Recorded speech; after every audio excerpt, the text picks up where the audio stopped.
Hola, hoy vamos a ver una introducción a los sistemas operativos y en particular nos vamos a centrar en el sistema operativo de tiempo real FreeRTOS.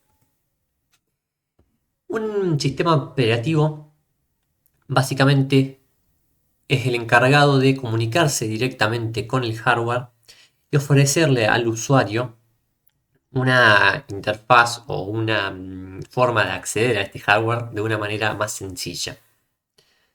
Normalmente el sistema operativo cuenta con el kernel del sistema operativo en sí, que es esta parte más cercana al hardware, y a la vez tiene otras partes como una interfaz de usuario, un administrador de archivos y otros elementos que vienen incorporados dentro de este paquete del sistema operativo. Y después todo lo que es las aplicaciones en sí, por ejemplo, un navegador web, un reproductor de música, correo electrónico, software de distinto tipo para distintos tipos de aplicaciones, ya es todo el software que se ejecuta sobre el sistema operativo y es lo que se conoce que está dentro de, el modo de usuario, mientras el sistema operativo en sí está dentro de lo que se conoce como modo kernel. La función básica entonces del sistema operativo es proveer el conjunto abstracto de recursos simples que está relacionado con el hardware. Acá decimos que es como que el hardware es una interfaz fea, una interfaz difícil de asimilar para el humano. Por tanto, el sistema operativo dota de esa interfaz un poco más linda para que uno como programador de una aplicación pueda crear o utilizar las ventajas del hardware potente que es de una computadora para poder olvidarse de lo que sería los recursos básicos del hardware que son el tiempo y el espacio. Espacio en cuanto a memoria y almacenamiento y el tiempo en cuanto a eh, procesos de ejecución, en qué momento una aplicación toma control del CPU, etcétera. Entonces el sistema operativo vendría a ser esta interfaz intermedia que facilita la comunicación para quienes desarrollamos aplicaciones sobre un sistema operativo. Dentro de los distintos tipos de sistemas operativos que hay, los podemos dividir según sus aplicaciones o según hacia dónde estén orientados. Yendo desde lo que son los mainframe o sistemas operativos de servidores, que son los que se utilizan en grandes sistemas de base de datos, servidores de empresas, universidades, de alguna determinada página web. Son más orientados a grandes volúmenes de datos y a alojar páginas web o alojar sistemas de datos o bases de datos y que distintas computadoras de manera remota se conecten a ellos para interactuar. Por otro lado tenemos los sistemas operativos de escritorio, los ya conocidos como Linux, Windows y Mac, que están pensados para un uso personal o laboral, pero no dejando de ser personal. Y bueno, la función es poder soportar distintos tipos de aplicaciones con un fin ya sea laboral o de entretenimiento. Después tenemos los sistemas operativos de dispositivos móviles, que hoy en día ya son bastante equivalentes a lo que sería un escritorio, teniendo iOS y teniendo Android, que cada vez se van acercando más a lo que son sus versiones o las capacidades que tienen similares a las que ofrece un sistema operativo de computadora de escritorio. Sistemas operativos embebidos, de nodos de sensores o en tiempo real, son más ya para lo que es la rama de la electrónica, por ahí donde estamos. Sistemas embebidos están pensados para ser utilizados en microcontroladores o en computadoras, pero que van a tener solamente una aplicación en especial, tal vez una Raspberry o algo por el estilo. De nodos de sensores son sistemas operativos especiales que permiten ser ejecutados en distintos nodos y a través de una comunicación entre sí. Y los sistemas en tiempo real tienen como prioridad satisfacer demandas de tiempo que tiene la aplicación o la aplicación que va a ejecutarse sobre él, que tal vez un sistema operativo de escritorio no le da prioridad al que se cumplan los tiempos de las aplicaciones, sino que por ahí da prioridad al multitarea o le da prioridad a administrar la memoria. sistema de tiempo real, a la vez, en el caso que nosotros vamos a ver de FreeRTOS, a la vez es un sistema embebido en el cual vamos a programar una aplicación en tiempo real y a la vez que va a estar embebido en un microcontrolador. Bien, esto hasta aquí entonces es lo que tenemos como sistemas operativos de manera general. Más adelante vamos a ver los sistemas operativos de propósito general, que son básicamente los de escritorio. Vamos a entrar más en detalle en esa parte. Hoy nos vamos a centrar en lo que es realizar un programa en un sistema embebido y vamos a hacer una introducción a lo que es FreeRTOS, que FreeRTOS es un sistema operativo de tiempo real pensado para microcontroladores principalmente. Hasta ahora hemos estado programando con algo que se llama Bare Metal. Bare Metal es básicamente que el microcontrolador no va a utilizar un sistema operativo, sino que utiliza generalmente un programa en C, que puede ser en Assembler, C++ o algún otro lenguaje, pero que utiliza una lógica secuencial donde tenemos un foreground y un background, donde tenemos nuestro programa principal y el background vendrían a ser las interrupciones que pueden cortar ese funcionamiento del bucle principal. Y scan loops, que hace referencia a estos bucles en donde nosotros estamos esperando por alguna entrada o haciendo alguna tarea repetida. En este tipo de programación, el comportamiento es cooperativo. Nosotros vamos a crear distintas funciones que se ejecutan sobre un microcontrolador y distintas interrupciones que pueden saltar cuando se acciona una entrada o se cumple determinada condición de algún periférico. Pero básicamente el tiempo que transcurre o que tiene cada función dentro de la programación para ejecutarse va a depender de las funciones anteriores. Por ejemplo, si nosotros tenemos un teclado y tenemos un motor paso a paso, y en un momento se está ejecutando el motor paso a paso, hasta que el motor paso a paso no termine de dar los giros, no vamos a poder detectar la tecla del botón presionado en un teclado. O si el teclado está programado con interrupciones y el motor no, se va a interrumpir la acción del motor para ir a atender el teclado. Entonces, este comportamiento es lo que en aplicaciones mucho más grandes dificulta mantener un sistema de programación clásico bare metal. Porque, bueno, justamente ahí nuestra tarea como programadores es más intensa en cuanto a cómo pensarlo, ya que cada componente nuevo que agreguemos va a estar compitiendo por ese pedacito de CPU para poder ser ejecutado. En cambio, un sistema operativo agarra todo lo que es CPU y memoria y elabora una serie de herramientas, ofrece una serie de herramientas que automatizan esta gestión para que uno como usuario pueda encargarse directamente de pensar las tareas y delegar a cómo se gestiona ese intercambio de tareas al sistema operativo.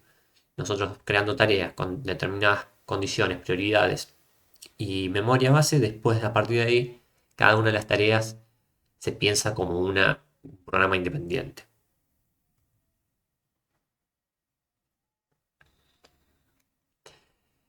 En cuanto entonces lo que decíamos de la administración de tareas, un sistema operativo puede ser monotarea o multitarea. Monotarea administra una tarea a la vez. Pero bueno, esto vendría a ser algo muy cercano al meta, nada más que con alguna ventaja que puede ofrecer el sistema operativo. Nosotros nos vamos a enfocar en el multitarea, donde tenemos varias tareas que pueden ejecutarse, crearse y ejecutarse a la vez. O a la vez entre comillas, porque vamos a ver que si tenemos un procesador, un solo núcleo, en realidad es imposible ejecutar dos tareas a la vez. ¿Quién se va a encargar entonces de que nosotros, una vez que creemos las tareas, decir quién se ejecuta, cuál queda en segundo plano y el tema de la memoria, la prioridad y todas estas cuestiones relacionadas a lo que es una tarea, va a ser el planificador de tareas o scheduler en inglés, que es básicamente el que administra el tiempo del CPU. El CPU está siempre ejecutándose y cada ciclo de reloj cuenta. Entonces, cada ciclo de reloj, el planificador va a tratar de que haya alguna tarea ocupándolo y ejecutándose.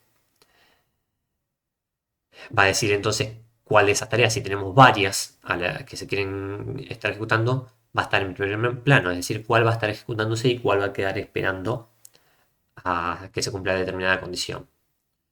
Va a utilizar una base de tiempo constante para la administración del CPU que se denomina TIC y que en los microcontroladores está dada por alguno de los timers que incorporan. Y también se encarga de lo que es el cambio de contexto de ejecución. Es decir, qué pasa cuando una tarea que está en primer plano pasa a segundo plano y una tarea que está en segundo plano pasa a primera. Todo ese cambio implica un movimiento de memoria, el cual es gestionado por el scheduler. Según cómo estos planificador trabajen, se puede clasificar en planificador cooperativo o apropiativo. El apropiativo, también conocido como expropiativo o preemptive en inglés, y el cooperativo, bueno, es por ahí el más fácil de entender, ya el nombre lo dice, tenemos que la tarea que está en primer plano es la encargada de llamar al planificador, ya sea cuando finaliza su ejecución o cuando está ejecutándose y se cumple determinada condición. El problema de este tipo de planificadores es que no podemos garantizar la cronometrización de las tareas. Dependemos de la tarea que está en primer plano para que otra tarea se ejecute.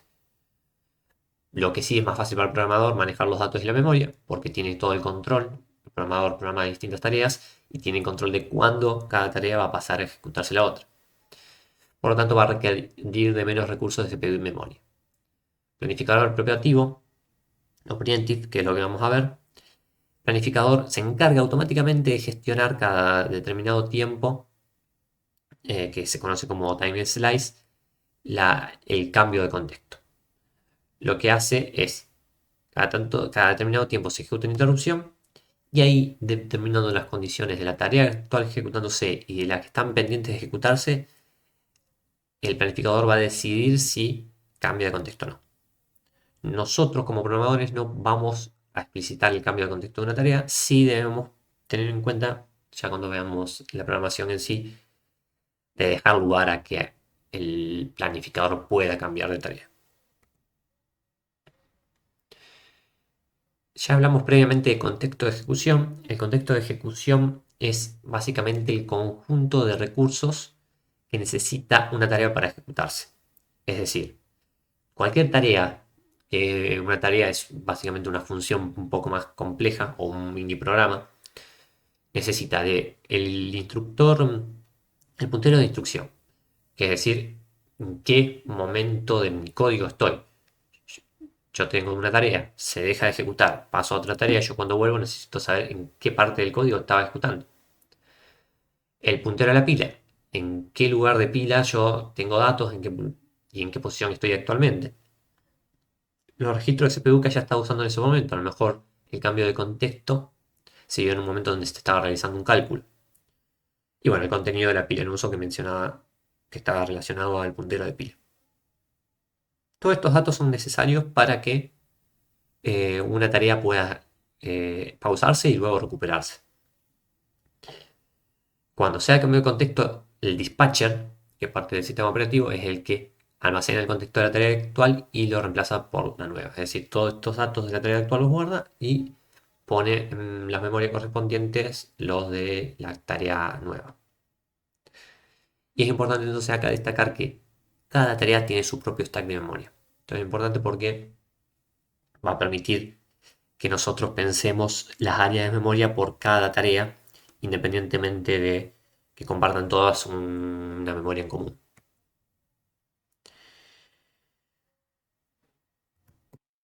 En cuanto al cambio de contexto, es muy importante remarcar que no es algo automático.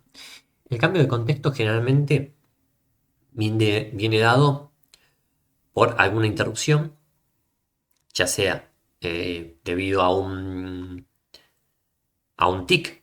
Recordemos que cada tick es el tiempo o es un periodo de tiempo en el cual, luego del time slice que mencionamos anteriormente, que es la frecuencia de trabajo del sistema operativo, se produce un nuevo tick. Entonces este tick, que es este tiempo del sistema operativo, en un planificador preemptive, va a analizar si hay una tarea que debe ser cambiada o no. Por ejemplo, en este punto tenemos que la tarea B cambia a la tarea A y está alineado en el sistema. Después hay otros casos en el cual una tarea puede dejar de ejecutarse, ya sea porque finaliza su ejecución, porque se bloquea por un comportamiento en donde se llama al planificador, independientemente de que no estemos dentro de un tick. Entonces, en ese punto también se puede dar un cambio de contexto.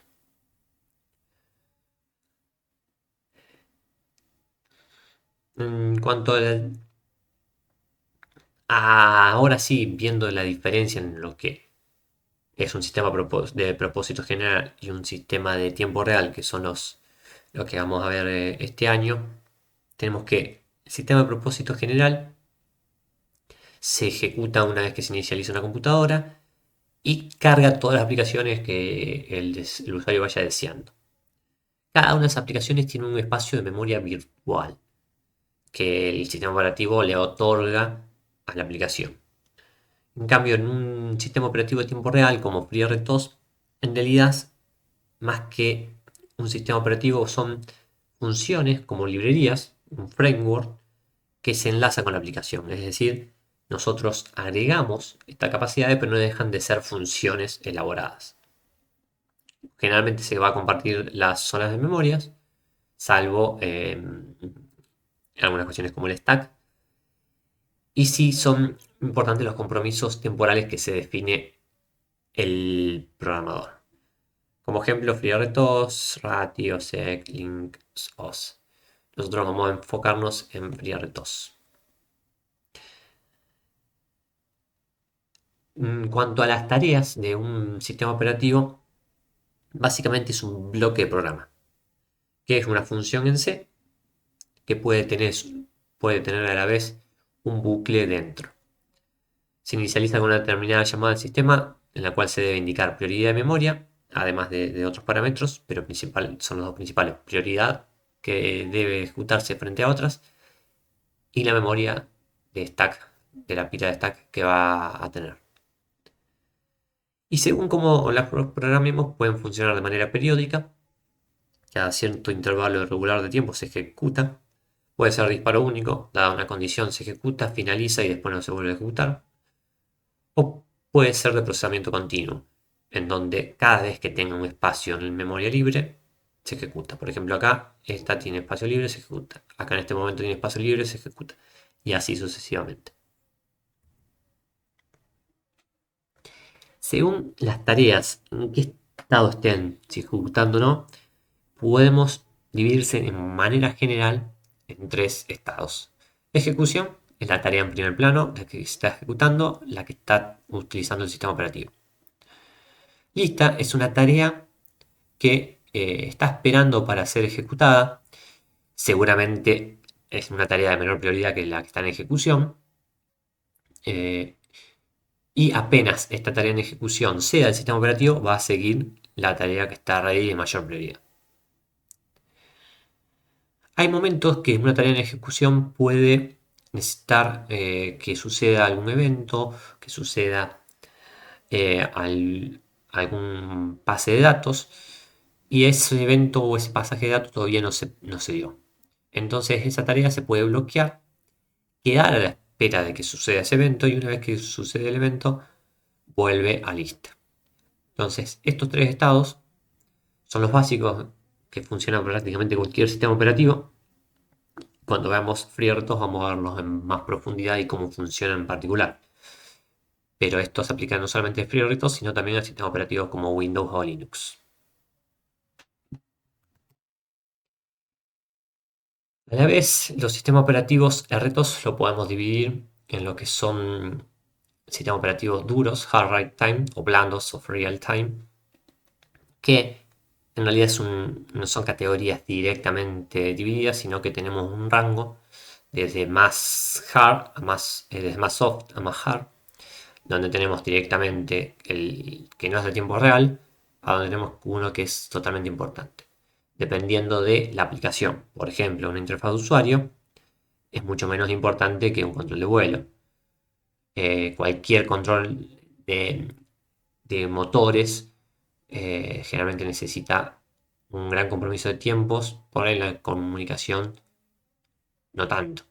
O una transmisión de internet de audio-video es mucho más tolerable a pérdidas o a correcciones de paquete que lo que es un control de velocidad crucero.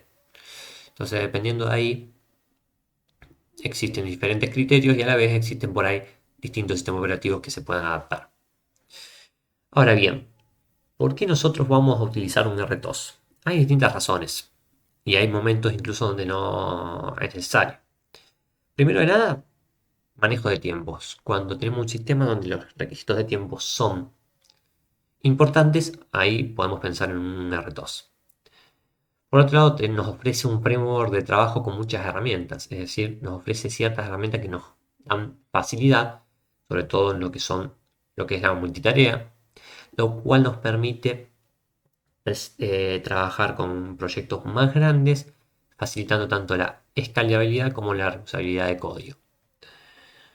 Entonces, en base a eso, cuándo usar un RTOS va a depender de la aplicación, pero sí es algo que si la aplicación es simple, que es una aplicación que mide algún sensor y tiene algún actuador y podemos solucionarlo con algunas funciones y una o dos interrupciones, tal vez no tiene sentido entrar en un RTOS, porque un RTOS va a requerir no solamente de mayor complejidad de programación para la poca cantidad de funciones que se tiene, sino que también vamos a necesitar a lo mejor un micro que soporte un RTOS que tal vez sea más caro, entonces tal vez ahí no convenga.